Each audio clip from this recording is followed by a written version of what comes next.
রিয়ান ভাই মুখ তোলো ভাই।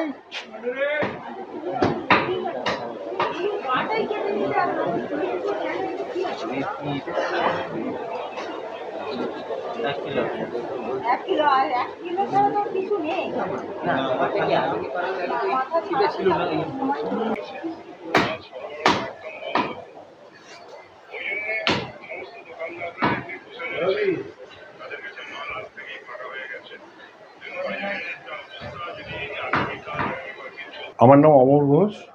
আমি উত্তর কলকাতা এবং সাউথ কলকাতা আমি ট্রেডার্স পোলট্রি অ্যাসোসিয়েশনের সম্পাদক। তো দেখুন আজকে যে ব্যাপারটা ঘটছে আর কি, আর ছোটোখাটো দোকানে যা অল্প স্বল্প মাল ছিল সেগুলো সব মানে ক্লিয়ার হয়ে গেছে।